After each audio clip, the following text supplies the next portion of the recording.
Neymar is back. World கப்புக்கு இன்ஜுரியிலிருந்து recover ஆகி ட்ரைனிங் செஷன் அட்டன் பண்ண ஆரம்பிச்சார் Neymar. Next probably second match இல்லை தேர்ட் மேட்ச் வந்து வேர்ல்டு கப்பில் விளையாடுறதுக்கான வாய்ப்புகள் ரொம்ப அதிகமாக இருக்குது.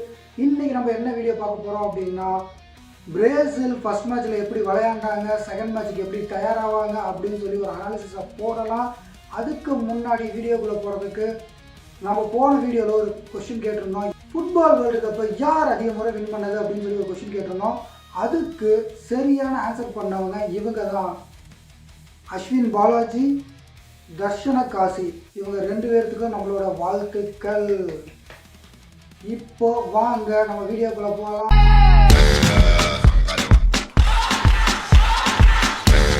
வணக்கம் மக்களே, இது GR மணிகண்டன், இது கால்பந்து கலாட்டா. மறக்காமல் நம்ம சேனலை வந்து சப்ஸ்கிரைப் பண்ணிக்கோங்க. இப்போ கேட்ட மாதிரியே இந்த வீடியோ கடைசியிலேயே ஒரு சூப்பரான கொஷினோட வெயிட் பண்ணிகிட்டு இருக்கேன். வீடியோ ஃபுல்லாக பாருங்கள், அப்போ தான் நம்ம கொஷின் என்னங்கிறது உங்களுக்கு தெரியும். அதை நீங்களும் மறக்காமல் கமெண்ட் பாக்ஸில் சொன்னீங்க அப்படின்னா உங்களோட நேமையும் நாங்கள் அடுத்த வீடியோவில் பெருசாக டிஸ்பிளே பண்ணுவோம். சரி, நம்ம first match Morocco versus Brazil நடந்தது. அதில் என்னென்ன நடந்தது அப்படின்னு ஒரு சுவாரஸ்யமாக நடந்தது. எப்படி செகண்ட் மேட்ச்சுக்கு பிரேசில் தயாராக இருக்கிற சான்சஸ் இருக்குது அப்படின்னு நம்ம ஒரு ப்ரிடிக்ஷனாக அனாலிசிஸ் பண்ணலாம். ஃபஸ்ட்டு பிரேசில் என்ன ஃபார்மேஷனில் ஸ்டார்ட் பண்ணாங்க அப்படின்னா 4-2-3-1. அதுவும் நம்ம ஸ்குவாட் அனாலிசிஸில் மெயின் 11 யார் சொன்னோமோ மோராலஸ் அவங்க தான் விளையாண்டுருக்காங்க. மேக்ஸிமம் 9 பொசிஷன்ஸ் பக்கத்தில் விளையாண்டுட்டாங்க. ஸோ நம்மளோட வேவ் லென்த்தோ கார்லோ ஆன்சலோட்டியோட வேவ் லென்த்தோ ஓரளவுக்கு ஈக்குவலாக தான் போயிட்டுருக்கு. பிரேசில் வேர்ல்டு நம்பர் 6th பொசிஷனில் இருக்காங்க. மொராக்கோ வேர்ல்டு நம்பர் 7th பொசிஷனில் இருக்காங்க. 2 டீமும் ஒன்றுக்கு ஒன்று சலிச்சது இல்லை அப்படின்னு நினச்சி 2 டீமுமே இறங்கினாங்க. எல்லா மக்களும் பிரேசிலோட ஆதிக்கம் தான் தொடரும். ஏன்னா வேர்ல்டு கப்னு வந்துருச்சுனாவே பிரேசில் வேறு டீம் அப்படின்னு எல்லாம் நினச்சிக்கிட்டு இருந்தோம். ஆனால் இந்த தடவை எல்லாத்தையும் சுக்குநூறாக்கிட்டாங்க மொராக்கோ டீமாகவே யூனிட்டியாக நல்லா விளையாண்டுட்டு இருந்தாங்க. நல்லா ப்ரிப்பேர் பண்ணிட்டு தான் ஒரு வீடியோ பேசுவேன். இந்த மேட்ச் நான் பெருசாலாம் ஒன்றும் எழுதலை, சும்மா சின்ன நோட்ஸில் ஹிண்ட்ஸ் மட்டும்தான் எழுதியிருக்கேன். ஏன்னா அந்தளவுக்கு மேட்சே மனப்பாடம் ஆயிடுச்சு. ரொம்ப அப்செட் ஆயிடுச்சு. எனக்கு மட்டும் இல்லை, பிரேசில் ஃபேன்ஸ் எல்லாத்துக்குமே ரொம்ப அப்செட். பிரேசில் எதிர்பார்த்த மேட்ச் விளையாடல. மொரோக்கோ சூப்பராக விளையாண்டாங்க. ஆனால் பிரேசில் நம்ம எதிர்பார்த்த மாதிரிலாம் ஒன்றும் விளையாட கிடையாது. எல்லாத்தையுமே ரொம்ப ஏமாற்றிட்டாங்க. ஏன்னா மொரோக்கோவில் டீமாக்கோ நல்லா விளையாண்டாங்க. அதுலேயும் முக்கியமாக பார்த்தோம்னா டீமே ரைட்டில் தான் ஏறிச்சு. ஹக்கீமி ரைட் பேக்கில் இருக்காரு. ரைட் மிட்டு கூட காம்போ போடுறாரு. அதுக்கு மேலே போகிறாரு. அதுக்கப்புறம் ஸ்ட்ரைக்கரோட காம்போ போடுறாரு. ஸ்ட்ரைக்கருக்கு செகண்ட் ஸ்ட்ரைக்கராகவும் அவர் ஆக்டிவேட் பண்ணுறாரு. பிரஹீம் டியாஸுக்கு சப்போர்ட் பண்ணுறாரு. அது கீழே வந்தோம்னா அயோப் பௌதிக்கும் சப்போர்ட் பண்ணுறாரு. அப்படி சூப்பராக விளையாண்டாரு ஹக்கீமி. அயோப் பௌதி இந்த பேரை நல்லா நோட் பண்ணிக்கோங்க. வேர்ல்டில் மிகப்பெரிய ஃபுட்பால் பிளேயராக ஒரு நல்ல மிட்ஃபீல்டராக வர்றதுக்கான வாய்ப்பு ரொம்ப பிரகாசமாக இருக்குது. 18 வயசு தான். பிரேசிலை நிறுத்திட்டு அப்படி மிட்ஃபீல்டில் பால் சப்ளை சூப்பராக இருந்தது. கேமே வேறு லெவல். நீங்கள் வேணால் நோட் பண்ணுங்கள். இன்னும் ஒரு 10 வருஷம் 2 வேர்ல்டு கப்பில் மொரோக்கோவில் அய்யூப் பௌதினா பெரிய ஒரு மிட்ஃபீல்டராக இருக்கிறதுக்கான வாய்ப்புகள் பிரகாசமாக இருந்துகிட்ருக்கு. நல்ல காம்பினேஷனில் செட் பண்ணிட்டாங்க. பெரிய லெவலில் மொரோக்கோ ஒன்றும் புதுசாக எதுவுமே பண்ணல. ஜாலியாக விளையாண்டாங்க. பேசிக் ஃபுட்பாலை கரெக்டாக விளையாண்டாங்க. யாருக்கு பாஸ் கொடுக்கணும், எங்கே கன்வெர்ட் பண்ணணும், எங்கே பாலை ரிசீவ் பண்ணணும், எங்கே சப்ளை பண்ணுறதை கரெக்டாக பண்ணாங்க. இப்போ பிரேசில் சைடு வந்தோம்னா ஃபுல் சொதப்பல். எங்கெல்லாம் சொதப்பிச்சு அப்படின்னா எல்லா பக்கமே சொதப்பிடுச்சு. டிஃபென்ஸு ஒன்றும் பெருசாக ஃபஸ்ட் ஹாஃபில் பெருசாக ஒன்றும் பூமாவில். மிட்ஃபீல்ட்லேருந்து சப்ளை செகண்ட் கரெக்டாக ஃபார்வேர்டுக்கு சப்ளை ஆகலை. பாலு ஃபார்வேர்டு கரெக்டாக கன்வெர்ட் பண்ணல. இருந்தாலும் வினிசியஸ் ஜூனியர் ஒரு கிராஸை கொடுப்பாரு. இனிகோ டியாகோ கரெக்டான டைமிங்கில் அது தலையை போட்டிருந்தார் அப்படின்னா ஃபஸ்ட்டு கோல் பிரேசில் போட்டிருக்கும். 3 அவுட்டு, ஓப்பன் நெட்டு அழகாக தள்ளியிருக்கலாம். டைமிங் மிஸ் பண்ணிவிட்டு அப்படி. ஃபஸ்ட்டு மேட்ச்சில் நம்பர் 9 ஸ்பாட்டு பிரேசிலுக்கு ரொம்ப வீக்காக இருந்தது. அதை முன்னாள் நம்பர் 9 பிரேசிலியன் ரொனால்டோ பார்த்துக்கிட்டு இருந்தார். ரொம்ப வேதனைப்பட்டார். அது ரொம்ப கஷ்டமாக இருந்தது. ஏன்னா அவர் விளையாண்ட பொசிஷன் அந்த இடம். இனிகோ டியாகோ சுத்தமாக கன்வென்ஷன் இல்லை. எதுக்கு விளையாண்டாரு, என்ன பண்ணார், ஃபஸ்ட் ஆஃப் ஃபுல்லாக ஆளையே காணும். அவர் இருந்தவரையும் எங்கே இருந்தாருன்னே தெரில. அதே மாதிரி டிஃபென்ஸ் ரொம்ப லேகு. டிஃபென்ஸுக்கும் மிட்டுக்குமே ஒரு காம்பினேஷன் கரெக்டாக இல்லை. மிட்டிலேருந்து சப்ளை ஃபார்வேர்டு போகவே இல்லை. மிட்டில் கேசிமிரோவோட ஸ்பீடும் டிஃபென்ஸில் இருந்த ஸ்பீடும், அதாவது மொரோக்கோ டிஃபென்ஸ் ஒரு ரன்னிங் பேஸை பிரேசிலோட மிட்ஃபீல்டர்னால காம்பன்சேட்டே பண்ண முடியல. ஒரு இன்டென்ட்டே இல்லாமல் விளையாண்டாங்க. அசால்ட்டாக ஜெயிச்சிடலாம்னு வந்துட்டாங்களா, நம்ம தான் மாஸ் அப்படின்னு வந்துட்டாங்களா, எப்படி நம்ம தான் ஜெயிச்சு கொண்டு வந்துட்டாங்களா, ஒன்றுமே புரியல. என்னதான் இருந்தாலும் விளையாட தானே ஜெயிக்க முடியும். என்ன நடந்துச்சுன்னே தெரில. ரொம்ப லேகு. கேசிமிரோ பாடி அவுட்டு. ஒரு பாடி லாங்குவேஜும் ஒன்று இன்டென்ட் பெருசாக இல்லை. லூக்கஸ் பெக்யூட்டா என்ன பண்ணாருன்னே தெரில. கும்ரீஸ் என்ன பண்ணாருன்னு தெரில. ஸோ இந்த மாதிரி சூழ்நிலையில் இவங்க டீம் கொலாப்ஸ் ஆகி செட் பண்ணுறதுக்கு கஷ்டப்பட்டு இருக்கும்போது நேக்காக உள்ளே வந்தாங்க மொராக்கோ. அங்கேருந்து டிஃபென்ஸ்லேருந்து மிட்டிலேருந்து பால் சப்ளை ஃபார்வேர்டு டிஃபென்ஸில் ஃபார்வேர்டு மிட்டுன்னு வந்து சைபாரி கோல் அடிச்சிட்டாரு. முன்னே இருந்தே அட்டாக்கில் வந்து மொரோக்கோ கை தான் ஓங்கி இருந்தது. மேட்ச் ஃபுல்லாமே த்ரெட்டன் அவங்க தான் கொடுத்துட்டு இருந்தாங்க. முன்னாடி இருந்தே அட்டம்ஸ் போட்டுட்டு இருந்தாங்க. கடைசியில் வந்து சைபாரி வந்து 21ஆவது நிமிஷத்தில் ஒரு கோல் அடிச்சிட்டாரு. அதுக்கப்புறம் பிரேசில் மீண்டு வரும்னு பார்த்தோம்னா மறுபடியும் மொராக்கோவோட கை தான் ஓங்கி இருந்தது. அதுக்கப்புறம் ஒரு ஹைட்ரேஷன் பிரேக்குக்கு அப்புறம் அந்த ஹைட்ரேஷன் பிரேக்கில் நெய்மர் வந்து வினிசியஸ் கிட்டே ஏதோ சொன்னார். என்ன மந்திரம் சொன்னாரோ என்னன்னு தெரியல. உள்ளே வந்தாங்க. டப்புன்னு வந்து பிரேசில் நல்ல அக்ரெசிவ் அட்டாக்கு. வினிசியஸ் வந்து இண்டிவிஜுவலாக தனியாக அவரோட தனி திறமையை வச்சு மட்டும்தான் அந்த கோல் அடித்தார். அவ்வளோதான் மீண்டு வந்துடும் அப்படின்னு பார்த்துச்சுன்னா மறுபடியும் மொராக்கோ வந்து பால் எடுத்துட்டாங்க. மறுபடியும் மொராக்கோவோட கை ஓங்க ஆரம்பிச்சிருச்சு. அப்படி இப்படின்னு ஒரு சொதப்பலாக வந்து ஃபர்ஸ்ட் ஹாஃப் முடிஞ்சிருச்சு. அதுக்கப்புறம் செகண்ட் ஹாஃப் வர்றாங்க. செகண்ட் ஹாஃப்னா பிரேசில் வந்து மார்னிக் பாஷாவாக வருவாங்கன்னு எல்லாம் எதிர்பார்த்துட்டு இருந்தான். செகண்ட் ஹாஃப் ஸ்டார்ட் பண்ணும்போதே டான் காரில் ஒரு பெரிய ஒரு வேலையை பண்ணார். 2 சப்ஸ்டியூட் சேஞ்ச் பண்ணார். அப்புறம் தான் டீம் கொஞ்சம் ஸ்டேபிளே ஆச்சு. டேனிலோவை வந்து கொண்டு வந்தார். அப்படி எங்கள் டிஃபென்ஸில் வந்து யாருக்கு பதிலாக அப்படின்னா இவனேஸ்க்கு பதிலாக டேனிலோவை கொண்டு வந்தார். அதே மாதிரி கேசிமிரோவுக்கு பதிலாக நம்ம ஃபேபினோவை கொண்டு வந்தார். இவங்க 2 பேர் உள்ளே வந்ததுக்கப்புறமா மிட்டும் டிஃபென்ஸும் ஓரளவுக்கு ஸ்ட்ராங் ஆச்சு. ரொம்ப அப்படியே ஃபுல் ஃபார்ம் அப்படின்லாம் சொல்ல முடியாது. ஏதோ ஓகேவா அப்படியே ஓட்டிகிட்டு இருந்தாங்க.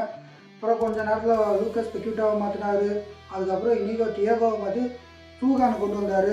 Manchester United player. அவருக்கு பதிலாக எனக்கு என்ரிக்கே ஸ்டார்ட் பண்ணியிருக்கலாம். எனக்கு என்னென்னா இனிகோ டியாகோவுக்கு பதிலாக ஜாவோ பெட்ரோ வந்து டீமில் செலக்ட் பண்ணியே கொண்டு வந்திருக்கலாம். அவர் ஏன் விட்டுட்டு வந்தாங்கன்னு தெரியல. 20 கோல் சீசனில் நம்ம வந்து ஸ்குவாட் அனாலிசிஸ்லேயே சொல்லியாச்சு. 20 கோல் சீசன் போட்டவரை ஏன் விட்டுட்டு வந்தாங்க. இனிகோ டியாகோ அவ்வளோ ஒன்றும் பர்ஃபார்மன்ஸும் இல்லை. செகண்ட் ஹாஃப்லையும் ஒன்றுமே இல்லை. வினிசியஸ் ஜூனியர்லாம் வந்து பாலை கொண்டு போய் ஹக்கீமிகிட்ட கொடுத்துட்டாரு. தெளிவாக ஸ்கெட்சு யாருக்கு, வினிசியஸுக்கு. ஹக்கீமி வராரு. ஹக்கீமி கூடவே அவருக்கு வந்து சப்போர்ட்டாக வந்து அயோப் கௌபி வராரு.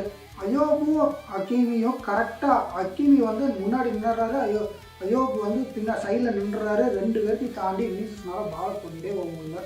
அப்படியே வந்து பாலை கொடுத்துட்றாரு. இன்னும் சில பாலில் காலில் பட்டு அப்படியே டேரெக்டாகவே ஹக்கீமிகிட்ட கொடுத்துட்டாங்க. இன்டர்செப்ஷனில் வந்து ஒரு கோல் போடும்போது ஹக்கீமி அந்த ஸ்பாட்லேயே இருந்திருக்க மாட்டார். வினிசியஸ் அடித்த கோலப்போ கொஞ்சம் ஃபார்வர்டில் இருந்தார். அதுக்கப்புறம் கரெக்டாக கம்பைன் பண்ணி பின்னாடி பிடிச்சிட்டு வந்துடுறாரு. அதுக்கப்புறம் இன்டர்செப்ஷனில் ஃபுல் அண்ட் ஃபுல் ஹக்கீமி தான். இந்த மேட்சை வந்து பிரேசிலோட சின்ன பசங்க விளையாண்டுருந்தா கூட ஸ்ட்ரீட் ஃபுட்பால் விளையாடுறவங்க கூட சூப்பராக விளையாண்டுருப்பானுங்க. எதுக்கு இப்படி சொதப்பினாங்கன்னு தெரியல. செகண்ட் ஹாஃபில் மறுபடியும் கொஞ்சம் நேரத்தில் சூதான் வந்ததுக்கப்புறம் லெஃப்ட் விங்கிலேருந்து ரஃபீனியா சென்டருக்கு வந்துட்டு ஒன்றும் பண்ண முடியல. அவரும் சும்மா சொல்கிற ஒரு 3 கிராஸ் நல்லா தான் போட்டார். 3 கிராஸ். ஆனால் அதை வந்து ஃபினிஷிங் பண்ணுறது தான் நமக்கு நம்பர் 9 இல்லை. சரியான ப்ராப்பர் நம்பர் 9 இல்லை. அது வந்து ஓப்பனாக பட்ட வர்த்தனமாக தெரிஞ்சிருச்சு. இல்லை வேறு ஏதாவது டீமுக்குள்ளே பிரச்சனை போயிட்டுருக்கான்னு யாருக்கும் தெரிய மாட்டேங்குது. ரியல் மேட்ரிட் பார்சிலோனா ஏதாவது பிரச்சனை போதா, இல்லை டீமுக்குள்ளே ஏதாவது வேறு ஏதாவது ஃபைட்டா, இன்டர்னல் இஷ்யூஸ் ஏதாவது இருக்கா, இவ்வளோ லோவாக ஏன் பிரேசில் விளையாண்டாங்கன்னே தெரியல. ஒரு பாடி லாங்குவேஜ் நல்லா இல்லை, ரொம்ப இன்டென்ட் இல்லை. பாலை கொண்டு போய் விட்டால் சேஸ் பண்ணுறதுக்கு யாரும் இல்லை. டிஃபென்ஸில் ஃபஸ்ட் ஹாஃபில் மார்க்கினஸ் சரியில்லை. சாண்டோஸ் ஒன்றும் பெருசாக இல்லை. யாருமே ஒரு பெரிய லெவலில் கேமை வந்து ஸ்ப்ரெட் பண்ணல. செகண்ட் ஹாஃபில் ஃபேவினோ வந்ததுக்கப்புறம் கொஞ்சம் மேலே கீழே போச்சு. அதுக்கப்புறம் ஃபார்வேர்ட் ஃபுல்லாகவே செகண்ட் ஹாஃபில் என்ன பண்ணாங்கன்னே தெரில. சும்மா தான் நின்றுட்டு இருந்தாங்க. இந்த மேட்ச்சில் வந்து அவங்க இந்த மேட்ச்சில் இல்லை, இவங்க இந்த மேட்ச்சில் இல்லைன்னு சொல்கிறதுக்குள்ள மொத்த பிரேசில் டீமுமே இந்த மேட்ச்சில் இல்லை. அந்த மாதிரி தான் கேமே இருந்துச்சு. வினிசியஸ் ஒரு கோலை போட்டார். இண்டிவிஜுவல் கேமுக்கு அப்புறம் மறுபடியும் 2 பாஸ் அவர் போட்டுக்கலாம் இருந்தால் இண்டிவிஜுவலாக எடுத்துகிட்டு போனார். டிரைவிங்க்கு. ஆனால் ஏன் பால் சப்ளை ஆகலன்னு ஒன்றும் தெரியல. ஏன் ரஃபீனியா பெரிய லெவலில் வினிசியஸுக்கு போன பால் கான்ட்ரிபியூஷன் அளவுக்கு ரஃபீனியாவுக்கு போகல. ரஃபீனியாவும் கீழே இறங்கிலாம் வந்து சப்போர்ட் பண்ணால் அப்படி ஒன்றும் பெருசாக ஒன்றும் பண்ண முடியல. ஏன்னா டிஃபென்ஸு மிட்டு எதுவுமே சரியில்லைங்கும் போது ஒரு பிளேயரை வந்து நம்ம ப்ளேம் பண்ணுறது தப்பு. மற்ற டீம் மேலேயே ப்ளேமிங்கை போட்டுருக்கான். இதில் கார்லோ ஆன்செலோட்டியை நம்ம ஒரு விஷயத்தை பாராட்டணும். மேட்ச் முடிஞ்சு 20வது நிமிஷம் ஒரு ஸ்டேட்மெண்ட்டை சொல்லிட்டாரு. இந்த மேட்ச்சில் என்னென்ன தப்பு பண்ணணுமோ இனிமேல் அந்த தப்புகள் திருத்தப்படும், இனி அது நடக்காத மாதிரி நாங்கள் பார்த்துப்போம் அப்படின்ட்டாரு. ஒருவேளை செகண்ட் மேட்ச்சில் ஒருவேளை நெய்மர் வந்துட்டார் அப்படின்னா கேம் ஆடுவார். சென்டரில் கேம் ஆடினார் அப்படின்னா 2 பக்கமும் ரஃபீனியாவுக்கும் வினிசியஸ்க்கு ஈக்குவலாக பால் ஸ்பிட் ஆகும். எனக்கு வந்து ஃபஸ்ட் ஹாஃப்லேயே வந்து கூகானை வந்து உள்ளே இறக்கிட்டு டியோகோ உட்கார வச்சுட்டு அதுக்கு பதில் இல்லைன்னா என்ட்ரிக்கே இறக்கிடலாம். என்ட்ரிக்கை உள்ளே விட்டு விளையாட வைக்கலாம். ஏன்னா கோல் எப்படியும் அவன் வந்து சும்மாவது நாலு ஷாட் வந்து போஸ்ட்டுக்காக அடிக்கணும்னு அடிப்பான். இந்த மேட்ச்சில் ஷாட் அடிக்கிறது கூட யாரும் இல்லை. ஹைட்டி வந்து ஃபஸ்ட் மேட்ச் லாஸ் பண்ணியிருக்காங்க. ஸோ பிரேசில் அப்படி இப்படி இந்த குரூப் ஸ்டேஜ்லாம் நல்லா தான் பண்ணிடுவாங்க. நம்ம பேசுகிறது வேர்ல்டு கப் வந்து பிரேசில் வின் பண்ணணும் அப்படின்னா மொத்த சிஸ்டத்தையும் மாற்றணும். எல்லாருக்கும் ஃபஸ்ட்டு பாடி இன்டென்ட் வரணும். டனிலோவெல்லாம் ஃபஸ்ட்டு ஸ்டார்டிங்லேருந்தே மெயின் லெவலில் வச்சுருக்கணும். ஃபெபின்ஹோவை வச்சுருக்கணும். கேசிமிரோவுக்கு என்ன ஆச்சுன்னு கேட்டு கேசிமிரோவோட மைண்ட் செட்டை மாற்றணும். பெரிய பெரிய பெரிய பெரிய சான்சஸ் இருந்தால் மட்டும்தான் இந்த பாரதி வேர்ல்டு கப்பில் பிரேசில் கப் அடிக்கிறது சான்ஸ் இருக்குது. இப்போ இந்த டீமில் யாருமே பெருசாக இல்லை. வினிசியஸ் ஒரு கோல் அடித்து மேன் ஆஃப் த மேட்ச் வாங்கினார். அதுலேயே சர்ப்ரைஸ் ஆனால் எப்படி வினிசியஸ் ஜூனியருக்கு மேன் ஆஃப் த மேட்ச் கொடுத்தாங்க அப்படின்னா ஒன்றுமே பண்ணல. ஒரு கோல் அடித்தார், அதுக்கப்புறம் வேறு எதுவுமே பண்ணல. இது ஒன்றா வந்து மேன் ஆஃப் த மேட்ச் அயோப் தோபிக்கு வந்து கொடுத்துருக்கலாம் அந்த பையனுக்கு. ஏன்னா நல்ல கேம் ஆடினா ஒரு கோலும் ஒரு அசிஸ்ட் போட்டால் மட்டும்தான் நான் கேம் நல்லா ஆடினா போதாதா.